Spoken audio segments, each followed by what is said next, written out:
15 et 16 septembre prochains.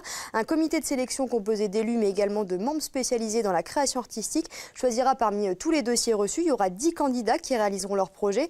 Une somme leur sera allouée, 150 € pour qu'ils puissent acheter le matériel nécessaire. La réalisation du banc devra donc se faire du 10 au 16 septembre et le public devra voter pour le banc gagnant lors des journées du patrimoine le 15 et le 16 septembre. Le comité de sélection annoncera le grand vainqueur le 16 septembre. L'artiste ayant réalisé ce banc recevra tout de même un prix de 500 €, donc voilà, c'est pas rien. Les dossiers sont envoyés avant le 15 juillet 2018 au service culture de la ville de Chambéry. Donc voilà, c'est plutôt original, ça fait des jolis bancs et puis ça permet de gagner un petit peu d'argent pour les artistes.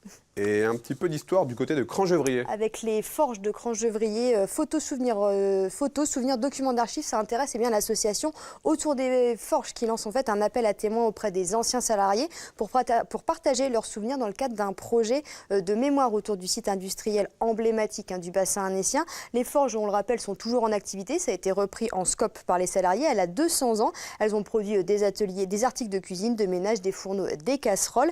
Et puis pour mener à bien cette initiative, elle fait donc appel aux anciens travailleurs, mais aussi à leurs familles. Elle cherche donc à recueillir des documents d'archives, n'importe lesquels. Pour les contacter, il suffit de leur écrire à réservation@alpinealuminium.com. Et pour rappel, sachez que l'usine, on peut la visiter tout au long de l'année et c'est plutôt sympa parce qu'il y a vraiment des endroits très très intéressants.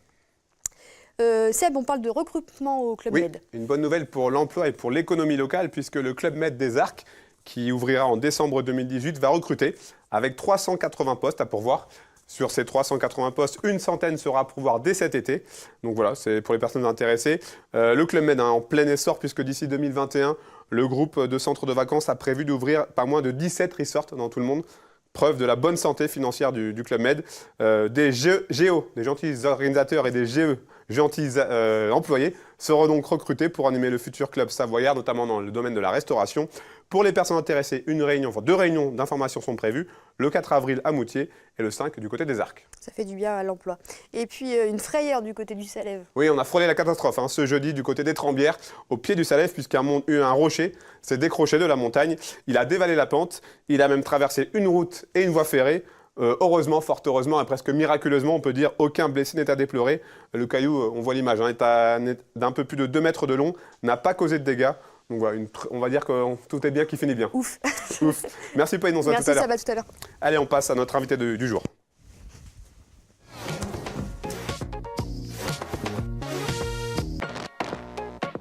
Je le disais dans le sommaire, on va parler politique ce vendredi soir avec monsieur Jean-Benoît Serino. Bonsoir. Bonsoir. Merci d'avoir fait ce déplacement. Alors je rappelle, vous êtes le premier secrétaire fédéral du Parti Socialiste en Savoie. L'Isérois, Olivier Faure, devrait devenir, normalement si tout se passe bien, premier secrétaire du Parti Socialiste à l'issue du congrès d'Aubervilliers. C'est signe d'un nouveau départ pour le PS. On l'espère, évidemment. C'est signe d'une renaissance et d'une nécessité de se rassembler pour reconstruire quelque chose qui soit à nouveau audible pour nos concitoyens. Vous avez d'ailleurs fait campagne pour Olivier Faure. Absolument. Qu'est-ce qui vous a séduit dans son projet? Cette idée justement de rassemblement, cette idée de dire il faut que l'on prenne une nouvelle direction, sans renier forcément le passé, mais en donnant aux Français l'impression qu'on a compris ce qui s'est passé depuis un certain nombre de mois, pour ne pas dire plus. Le fait que ces élections se déroulent dans un relatif anonymat, on va dire, est-ce que finalement ce n'est pas une bonne chose pour vous, le fait qu'on vous laisse tranquille pour reconstruire? C'est une analyse assez intéressante que vous avez. Je crois qu'on a besoin d'apaisement, effectivement. On a besoin de pouvoir se retrouver entre nous. On a besoin de faire le point sur ce qui s'est passé. L'année dernière a beaucoup bousculé le paysage politique. Il serait complètement absurde de le nier. Et aujourd'hui, effectivement, cet apaisement autour de nous est plutôt intéressant. Alors, les dernières années ont été très compliquées pour le Parti Socialiste, notamment en Savoie, votre département. Plus de députés, plus de sénateurs, Chambéry, Albertville qui ont basculé à droite. Comment faire pour repartir de l'avant d'un point de vue purement local ? Il faut à nouveau s'adresser aux citoyens. Il faut leur montrer que ce que l'on a fait par le passé avait un intérêt, qu'on a d'autres projets aujourd'hui et que l'on pourra à nouveau être une alternative, une alternance à ce qui se passe en ce moment et pour parler de Chambéry par exemple, à une situation qui est aujourd'hui extrêmement compliquée avec une vision politique qui n'en est pas une et une mairie qui est en conflictualité importante aujourd'hui avec une partie de la population. On y reviendra un petit peu plus tard. Vous, personnellement, vous n'avez pas cédé au macronisme? Non. Non. Mais ça Pour ne quelle veut pas raison? dire pour autant qu'il n'y a pas des choses intéressantes. Je crois qu'il faut avoir cette attitude. Notre futur premier secrétaire national, Olivier Faure, le dit. Il s'agit de s'inscrire dans une opposition responsable. Stéphane Le Foll parlait d'opposition intelligente. Ces deux termes m'intéressent beaucoup. Je crois qu'aujourd'hui, Emmanuel Macron a tellement bousculé le paysage politique qu'il en a été élu. Il est important aujourd'hui de faire le point sur la politique qu'il mène et de voir si elle peut correspondre à ce que l'on souhaite pour l'avenir. Voilà, donc ne jamais être a priori opposé est une bonne méthode, je crois, pour être entendu et être en tout cas audible pour un certain nombre de nos concitoyens. Alors ce jeudi a eu lieu partout en France et chez nous aussi, ici en Pays de Savoie, une grosse journée de mobilisation sociale. Les cortèges étaient importants du côté d'Annecy, du côté de Chambéry. Qu'est-ce que ça vous inspire? Ça m'inspire qu'il y a aujourd'hui une volonté d'une grande partie du corps social d'être considéré. D'une grande partie des citoyens d'être considérés. On est entré dans une époque où les gens savent, où les gens ont une information, en ont parfois trop, où les gens se renseignent et ne se laissent plus faire, comme peut-être ce fut le cas par le passé. Et donc, même si on est à quelques mois encore, bientôt un an de l'élection d'un président qui s'est faite dans les conditions que l'on a vues, il est sain que dans une démocratie, il y ait aussi des mouvements qui appellent les citoyens à prendre conscience de la situation. Et puis, moi j'ai envie de dire aujourd'hui à ce gouvernement, attention à ne pas refaire les erreurs du passé, attention à ne pas recommencer à dresser les Français les uns contre les autres, parce que là, ce sera la porte ouverte à toutes les aventures, et à toutes les aventures populistes. Vous êtes conseiller municipal du côté de Chambéry, conseiller donc dans l'opposition. Oui. Quel regard vous portez sur le mandat de Michel Dantin débuté en 2014 ? C'est un vaste débat. Je ne suis pas sûr qu'on ait la possibilité d'en parler en quelques secondes. Si vous voulez que je fasse apparaître quelques points saillants, je dirais que j'ai l'impression qu'il y a un manque de vision globale, qu'il y a une difficulté à prendre de la hauteur et énormément de rigidité. Alors j'aurais pu le dire positivement, mais c'est difficile de le dire positivement. Il y a vraiment une rigidité importante, on le voit encore en ce moment avec les différents mouvements sociaux. On a des salariés de la ville, des agents de la ville, les ATSEM, c'est-à-dire les assistantes maternelles, qui sont en grève depuis 4 semaines. Je crois qu'elles n'ont été reçues qu'hier. Et pour se voir redire ce que le maire dit déjà depuis de nombreuses semaines, c'est-à-dire qu'il supprimera des postes. J'ai consulté un petit peu votre blog. Oui. Ça ressemble en ce moment à un blog des complaintes. Vous avez le sentiment qu'il y a une vraie fracture aujourd'hui entre les Chambériens et la municipalité ? Je suis mal placé pour dire ça, parce que, étant dans l'opposition, je le perçois comme tel, évidemment, mais je ne prétends pas avoir raison sur cet aspect-là. En revanche, je constate que depuis quelques mois, il y a effectivement une montée de pression très importante. Vous savez, aujourd'hui, à Chambéry, il y avait pratiquement 400 agents de la ville qui étaient en conflit avec les élus et avec la direction générale de la ville de Chambéry. Et je crois que c'est du jamais vu. Moi, j'ai été aux responsabilités à Chambéry quand j'étais directeur de cabinet de Bernadette Laclais pendant 6 ans. Je n'ai pas souvenir, il y a toujours eu des moments difficiles évidemment, mais je n'ai pas souvenir d'avoir eu un mouvement aussi fort, aussi dur socialement. Un mot sur le plan de circulation instauré, qui fait beaucoup parler, qui a fait parler avant, qui continue de faire parler aujourd'hui. Oui, c'est un peu la même... Vous qui êtes sur Chambéry. Oui, oui, moi j'habite Chambéry évidemment, et j'utilise les différents moyens de transport qui sont mis à ma disposition, et très franchement, aujourd'hui, à la fois le plan de circulation et le nouveau réseau de bus sont aujourd'hui un motif de préoccupation et d'inquiétude très important. Alors, préoccupation pour les gens au quotidien, parce qu'ils ont perdu un certain nombre de repères, on peut dire que ça va revenir, mais aujourd'hui on voit que ça fait 2 ans, bientôt 2 ans, et que la situation ne s'améliore pas. Préoccupation pour les professionnels, les milieux économiques, les commerçants, qui témoignent auprès de nous régulièrement d'un dépérissement du centre-ville. Et puis préoccupation aussi, il faut le dire très clairement, hein, pour tous les gens qui habitent dans les quartiers, qui ne sont pas de l'hypercentre et qui ne peuvent pas bénéficier du même service qu'avant, puisque l'actuel réseau de bus a développé des lignes chrono. C'est très intéressant, c'est assez performant d'ailleurs, hein, il faut savoir le reconnaître, mais au détriment de toutes les petites liaisons fines que prenaient telles personnes âgées, telle famille avec les enfants, pour pouvoir rejoindre le centre-ville. Et donc tout ça contribue à une fragilisation aujourd'hui d'un hypercentre, et on sait que dans les villes moyennes, aujourd'hui, l'enjeu commercial est essentiel. La mairie de Chambéry, on sait, hein, les prochaines élections auront lieu en 2020. Est-ce que c'est quelque chose, très sincèrement, qui peut vous intéresser ? Moi, je ne fais pas mystère du fait que je suis conseiller municipal, hein, et je m'investis. Vous parlez de mon blog, j'essaye de tenir informés nos concitoyens le plus possible. Je souhaite que nous ayons la possibilité de construire un rassemblement qui permettra, alors on verra qui, mais qui permettra d'apporter une alternative. Parce qu'aujourd'hui, il y a un mécontentement et il y a besoin, dans la démocratie, de faire vivre autre chose que la majorité. C'est bien normal.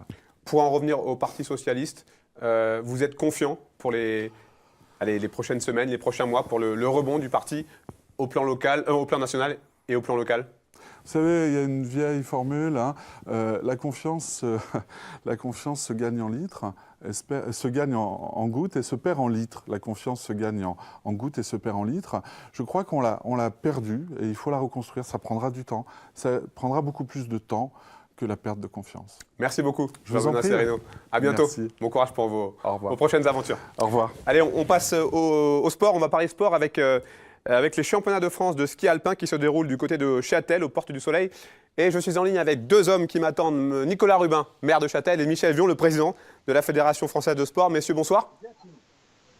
Bonsoir. Bonsoir. Alors, Michel Vion, toute la grande famille du ski est donc réunie en cette fin de semaine à Châtel pour les championnats de France de ski alpin. Oui, c'est le grand rendez-vous de fin de saison pour le ski français, après une saison bien garnie avec les Jeux Olympiques de Pyeongchang. Et voilà, tout le ski français est réuni ici à Châtel. Donc voilà, c'est une belle compétition et surtout une belle fête de fin de saison. C'est l'occasion de terminer la saison en beauté en fait. Oui, c'est l'occasion effectivement de voir les meilleurs Français descendre les pistes, voir nos 2 médaillés Pinturo et Mufajandais évoluer. Et puis c'est le fait aussi d'avoir l'ensemble des athlètes, entraîneurs, encadrement, le monde du ski français qui est réuni ici à Châtel. Nicolas Rubin, qu'est-ce que ça représente pour Châtel, le fait d'accueillir cette compétition, ces épreuves de fin de saison ? Déjà, beaucoup de fierté de soutenir comme on le peut la Fédération française de ski. Nous faisons partie du réseau Station Amie de la Fédération française de ski. Nos équipes sur le terrain ont organisé de nombreuses manifestations de tous niveaux confondus. Et je crois qu'aujourd'hui, l'arrivée des championnats de France à Châtel, c'est un peu un clin d'œil donné à la station par la Fédération française de ski. Et toutes nos équipes sont du matin au soir complètement affairées à satisfaire, je dirais, à la fois les compétiteurs et l'ensemble des skieurs qui viennent rencontrer des gens très accessibles.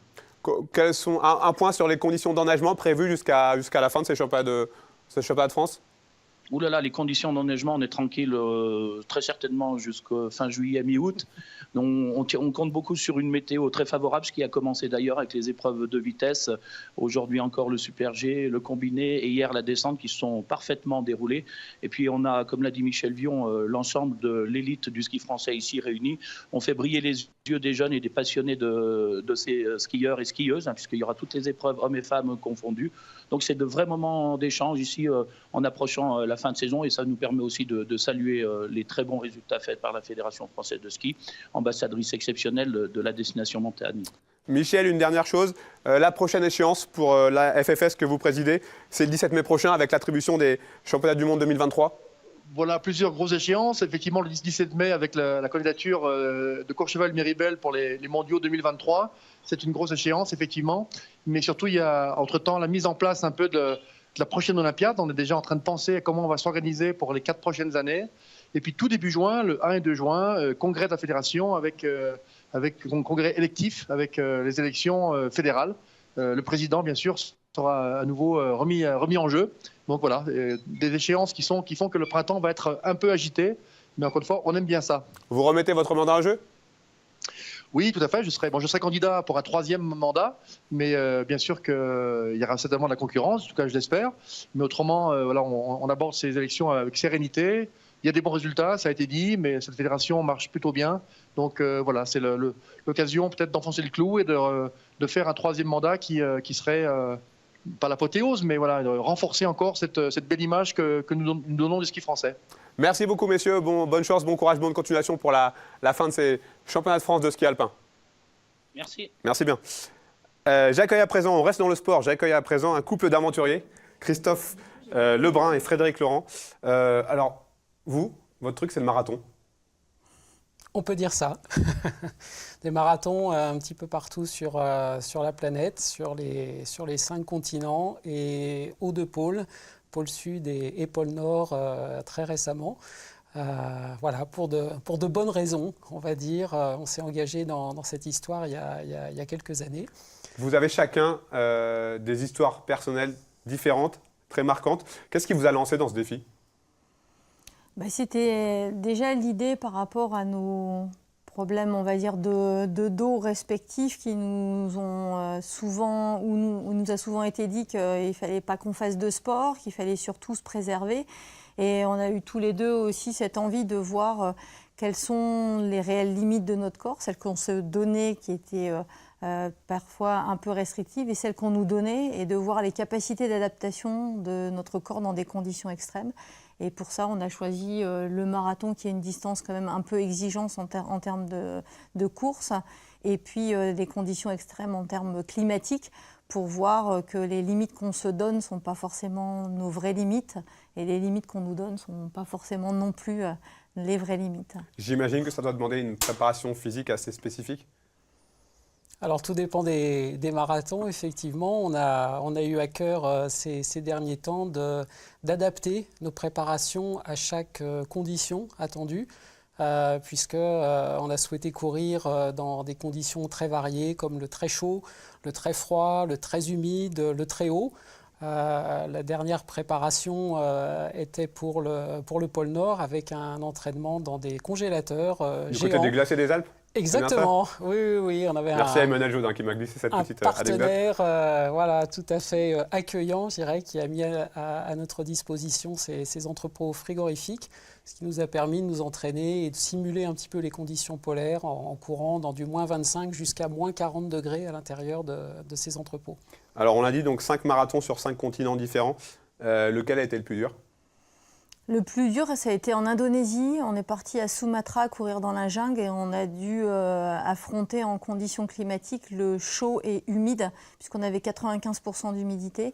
Et donc pour le corps, c'est très très compliqué parce qu'il ne peut pas du tout réguler la température. Donc toute l'idée a été de partir à un rythme suffisamment élevé, mais pas trop, pour ne pas monter en température et arriver jusqu'au bout des 42 km sans 95, parce que souvent c'est ceux-là qui sont les plus compliqués à faire, en étant toujours, on va dire, lucide, en forme, et surtout qui est une des conditions sine qua non que l'on se donne, c'est de ne pas se blesser et de se faire plaisir. Voilà. Donc, pour avoir un ordre d'idée, un marathon comme celui-ci, c'est combien de temps ? Celui-ci, ça a été le plus long parce qu'il fallait aussi un peu défricher la jungle, on a mis 10 heures.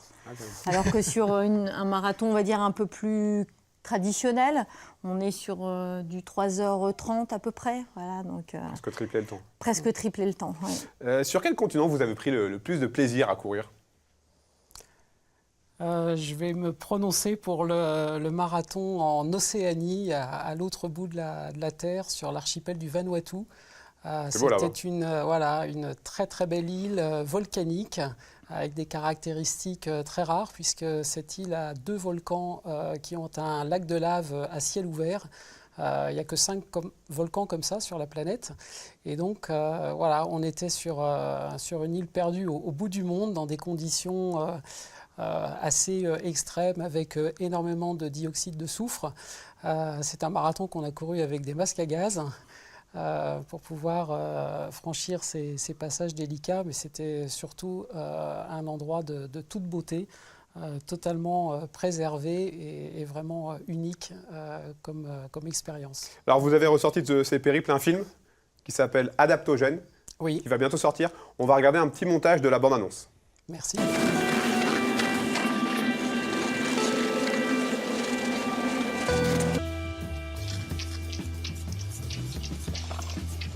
Tu éloignes au maximum pied.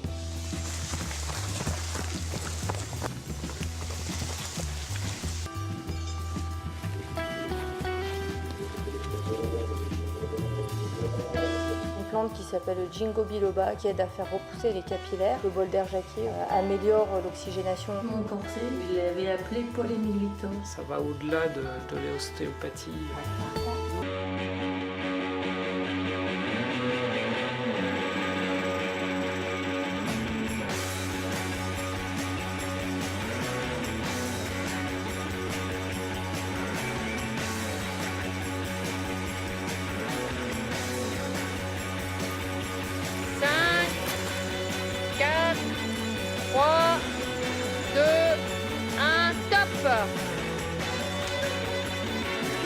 Ça devient déjà difficile.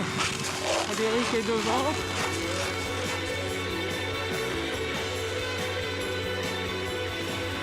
Des images. On l'a pas dit, vous étiez entouré d'une équipe pour vous épauler tout au long de ces marathons. En fait, Ou est-ce qu'on est en totale autonomie? Alors, quand on est sur les marathons, on est en totale autonomie. Et pour baser notre préparation, donc outre la préparation physique, il y a la préparation mentale, il y a toute la partie récupération, il y a toute la partie alimentation. Donc, en tant que naturopathe, voilà, j'ai la chance d'avoir pas mal de connaissances dans ces différents domaines. Et après, bien évidemment, on s'est entouré d'une équipe qui appartient à une association qui s'appelle Synergique, qui intervient sur le Grand Annecy, où il y a ostéo, kiné, podo, acupuncteur, naturopathe dont je fais partie, sophrologue, pour vraiment avoir toutes les dimensions dans la préparation et pas que le physique, parce que le physique est qu'une partie et qu'une clé par rapport à l'histoire. Qu'est-ce qu'on ressort de cette aventure? On ressort je dirais une preuve des incroyables ressources et capacités d'adaptation qu'on peut avoir. En fait, Vous êtes allé au-delà de ce que vous pensiez? On a, je pense, découvert de nouvelles limites. Je ne sais pas si on dit qu'on les repousse ou qu'on va au-delà. Mais juste pour vous donner un chiffre, il y a 6 ans, j'avais couru une première fois le marathon du pôle Nord. Et j'avais mis à peu près 3 mois à me remettre de cette épreuve parce que j'étais épuisé physiquement, moralement. Et avec la préparation qu'on a eue, avec toutes les pratiques que Frédéric vient d'évoquer, on a donc recouru cette fois à 2 ce marathon au pôle Nord. Et la récupération et l'envie de recourir est revenue au bout de 90 heures cette fois et non pas 90 jours. Comme il y a quelques années. Donc, avec 6 ans de plus sur les mêmes conditions, voilà, on peut profiter mieux. Je ne dis pas qu'on court mieux, mais en tout cas, le plaisir de courir, aucune blessure, la capacité à affronter tout ça, parce que c'était quand même un marathon avec moins 42 degrés quand même sur la banquise. C'est quand même très, très, très froid. Et voilà, le résultat, c'est la pleine forme, la très grosse motivation qui reste, même après une épreuve comme ça, pour courir de nouveau autour du lac, comme on a grand plaisir à le faire très souvent. La suite, c'est quoi? La suite, c'est de partager cette histoire. Maintenant, avec la sortie de ce film Adaptogène, on a très envie de partager justement le parcours, les ressorts, tout ce qui nous a amené à courir dans ces conditions et pourquoi. Est-ce que ça amène à chacun? Parce qu'on l'a vécu pour nous, mais on peut réellement le partager et donner cet espoir, cette chance, cette opportunité à d'autres de connaître aussi ces conditions, ces adaptations et ce vécu au quotidien. Dernière question pour vous, Frédéric. Qu'est-ce qu'on ressent quand on court comme ça? On sent je dirais l'immense plaisir d'avoir la liberté et d'avoir de la liberté dans les mouvements et de sentir que son corps est capable de nous emmener dans des conditions extrêmes à partir du moment où on l'écoute, à partir du moment où on sait aussi lui donner du temps pour récupérer, à partir du moment où on sait aussi reconnaître les différents signaux. Et c'est vrai que quand on est au pôle Nord à -42, c'est finalement l'aboutissement de plusieurs mois de préparation, et quand on a la chance de fouler pendant presque 6 heures cette banquise, où en dessous on a l'océan à moins de 2 mètres sous la glace, c'est des sensations uniques de liberté et, comme dit Christophe, de plaisir qu'on a envie de faire partager et de montrer que des capacités d'adaptation que l'on a sont absolument extraordinaires, et nous, on les met par rapport à des conditions extrêmes à travers la course à pied, mais on peut le faire par rapport à plein d'autres choses, que ce soit dans le domaine sportif ou autre. Et moi, c'est ça qui, aujourd'hui, m'intéresse et me plaît à partager, ne serait-ce aussi que dans ma pratique en tant que naturopathe. Merci beaucoup, en tout cas, d'être venu pour nous raconter toutes ces aventures. Merci beaucoup. Merci. Allez, comme chaque vendredi, on finit cette émission avec l'agenda de Camille Copin. C'est dans mon calepin.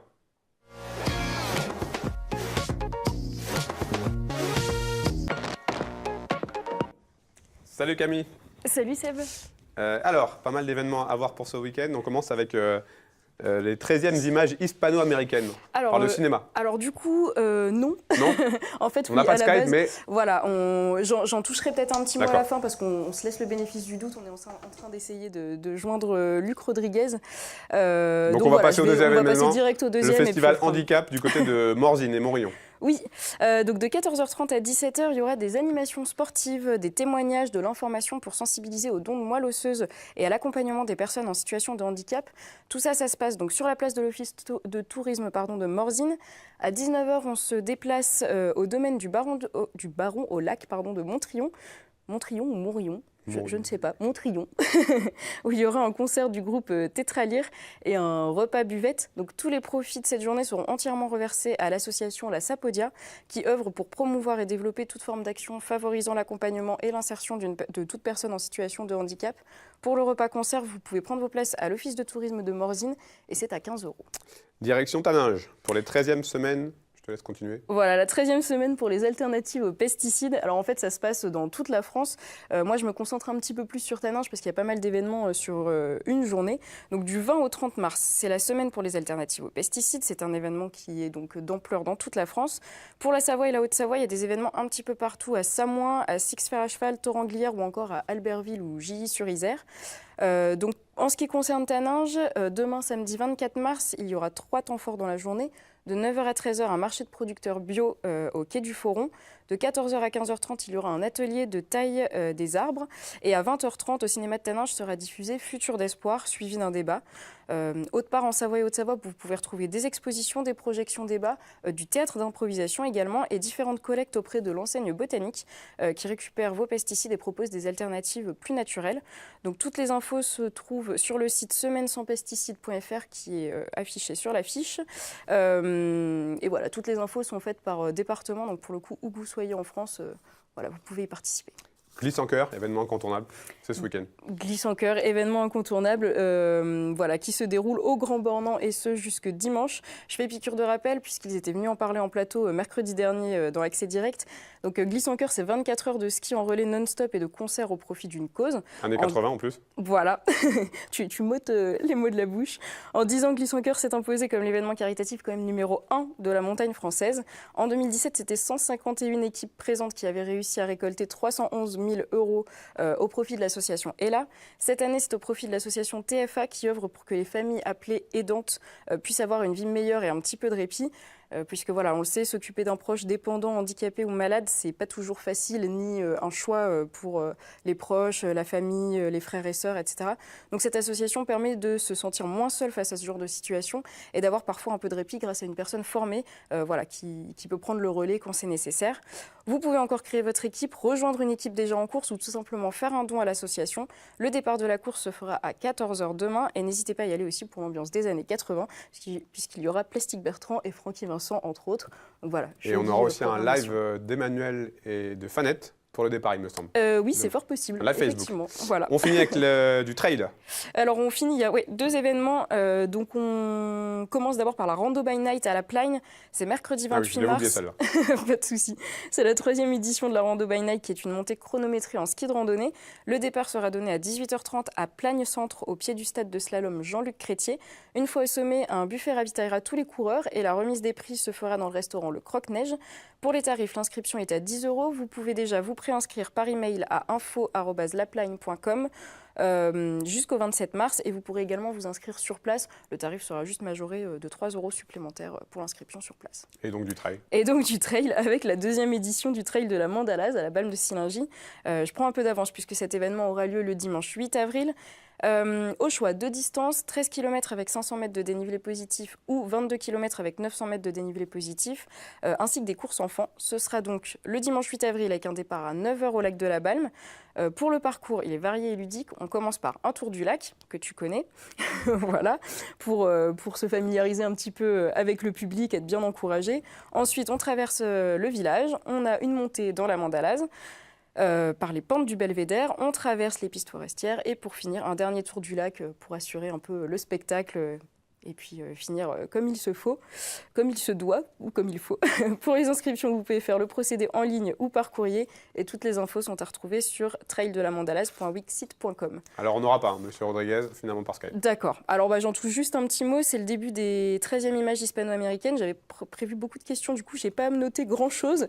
Mais voilà, c'est donc ce festival commence ce soir dès 20h à la Turbine avec la projection de Quand mon tour viendra. Il y a plusieurs salles partenaires, notamment avec la MJC Novelle, la Turbine, les Nemours, le Rabelais, l'Auditorium de Sénaux et le Parnal à Toranglière. Voilà, plein de projections de films donc, de culture hispano-américain. Les tarifs, c'est 6,50 € en plein tarif et 4 € pour les scolaires. Donc, écoute, voilà, on lui souhaite beaucoup de réussite dans ce bel événement. Merci Camille, on est un peu en retard, donc je vais vite vous donner les titres du JT. On parlera du Salon des Transfrontaliers avec un focus sur le Léman Express. Et puis, on aura également un sujet de Pauline sur les investissements du Conseil Sava Mont-Blanc. Voilà, c'est fini pour aujourd'hui. C'est fini aussi pour cette semaine. Ça a été un plaisir de vous accueillir tout au long de cette semaine. Merci à toute l'équipe en régie et surtout un très grand merci à vous qui nous regardez. Passez un très bon week-end.